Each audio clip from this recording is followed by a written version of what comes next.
Kenapa nggak 100%? Karena memang banyak sekali bagian-bagian yang sulit untuk dijangkau.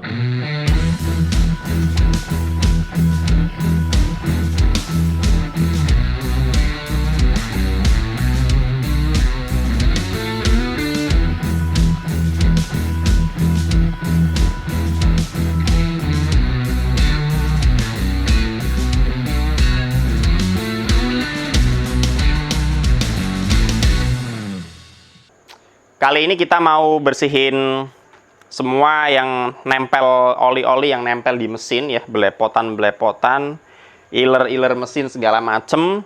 Mau kita bersihin. Nah, kita lihat dulu lebih dekat ya. Ada beberapa titik yang mau saya bersihkan ya. Di antaranya nih di bagian-bagian sini ya. Nih, kalian bisa lihat tuh jorok banget. Terus ada di bagian sana bawah juga nggak kelihatan ya. Ini ada, terus kita geser lagi nih di bawah sini tuh, lihat ya, jorok banget. Ini di sela-sela sini juga banyak sekali jorok ya. Kemudian sebentar, nah kita muter ke sini nih, lihat nih, ini selain kabelnya berantakan juga di bawah di bagian gearbox ya nih, ini gearbox nih ya. Itu semua belepotan oli ya. Ini sekeliling nih, sekeliling sana yang saya tunjuk juga sama. Dan nih yang di intake ya, yang di intake juga sama, belepotan oli semua. Oke, nah jadi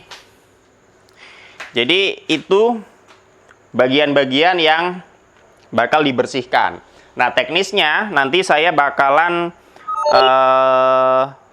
lepas semua kabel-kabel, soket segala macem ya, kita singkirin, termasuk ada ini intake ini ya, termasuk ada intake ini, open filter sampai ke sini. Ini bakalan saya copot juga ya. Terus nanti kalau udah dicopot, jangkauannya udah enak, baru bisa dibersihin. Saya pun pakai cara yang cukup sederhana. Nih, lihat nih. Cuma pakai ginian aja. Nih. Nih boleh dilihat ya. Sabun colek, kuas kecil, sama sikat kecil. Mungkin nanti ada alat-alat lain yang dibutuhkan. Nanti menyesuaikan aja pada saat kita bersihkan ya. Oke, mungkin itu aja. Langsung kita coba.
akhirnya ini udah lumayan bersih ya. Kalau saya bisa bilang kurang lebih di 80% aja. Kenapa nggak 100%? Karena memang banyak sekali bagian-bagian yang sulit untuk dijangkau. Jadi seperti apa sih? Lebih dekat, yuk kita lihat. Oke, kita lihat lebih dekat di sini ya. Ini untuk bagian di atas header, ini udah cukup bersih ya, karena memang ini cukup mudah untuk dijangkau. Tapi untuk yang di bawah header atau yang nyelip di sana, ya, itu sebenarnya banyak sekali kotoran ya, bahkan kerak tumpukan kotorannya cukup tebel ya, tapi sulit dijangkau sehingga mungkin ini saya biarkan aja dulu ya. Kemudian kalau kita lihat ke bawah sini, nah nih. Ini ada nomor mesin, kemudian ini ada gearbox, semua udah kelihatan bersih, ya. Tuh, tapi kalau kita lihat yang sebelah yang saya tunjuk ini, nah dia masih kotor, ya, karena ini memang bagian yang sangat menurut saya sulit untuk dijangkau. Oke, nah sekarang kita geser sedikit di sini, sorry. Nah, di sini ada CMP, sensor CMP di sini. Kemudian di sini ada termostat ya. Semua udah cukup bersih ya.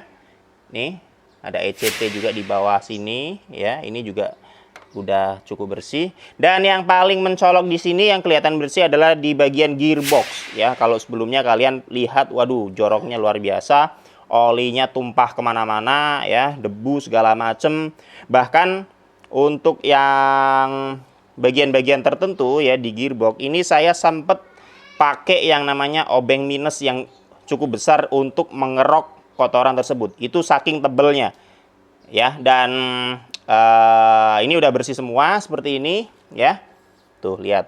Nah, ya 80% lah saya bilang ya, bukan 100%, karena memang ada bagian-bagian yang sulit untuk kita jangkau. Nah, seperti yang di bawah sana, tuh lihat, ini juga udah lumayan. Nih, udah lumayan tadinya. Wow, istimewa bos. Ya, nih, ini udah oke. Oke ya, nih. Kemudian kita ke intake, di intake juga, mantep lah ya. Udah clean nih, apalagi di rongga-rongga sini ya, di ruangan-ruangan sini yang saya tunjuk ini. Ini tadinya luar biasa kotor banget, bahkan di fuel rail ya, di bawah-bawah injektor ini nih, di bawah-bawah sini itu tadinya luar biasa banyak sekali oli-oli yang tumpah atau meler mengendap di sana. Dan juga karena oli itu akhirnya banyak juga debu-debu, kotoran-kotoran lain yang terserap oleh oli-oli tersebut ya. Ini udah bersih, walaupun saya bilang sekali lagi bukan 100% bersih, tapi setidaknya sudah cukup lah ya. Nah, kemudian kesulitannya apa? Tadi sudah saya bilang kesulitannya di sini adalah banyak sekali bagian-bagian yang sulit untuk dijangkau ya. Nah, itu dia, karena kalau kita pakai metode sabun, bentar nih, metode sabun colek seperti ini, sikat kecil, kemudian ada kuas, itu memang effortnya atau kesulitannya atau usahanya itu memang lebih ekstra ya. Kita harus sikat, kemudian kita bilas lagi. Nih, kalau kalian lihat kan kemarin kan, bukan kemarin ya, kalau kita lihat kan saya sempat tuh siram-siram bagian-bagian yang kotor. Nah, ini saya pakai alat siram untuk tanaman.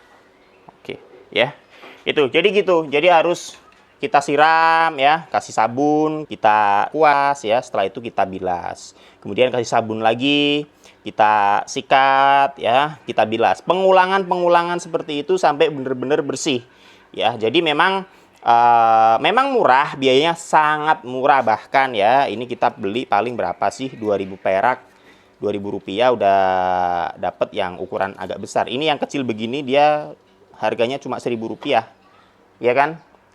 Nah, jadi itulah ya, untuk biaya yang murah, tapi kita memerlukan sedikit tenaga untuk mendapatkan hasil yang baik ya. Oke, nih semua udah beres, udah bersih seperti ini. Kesulitannya tadi sudah saya jelaskan. Nah, tapi plusnya itu tadi kita hanya butuh Rp2.000 saja, ya di bawah Rp5.000 lah untuk beli sabun colek.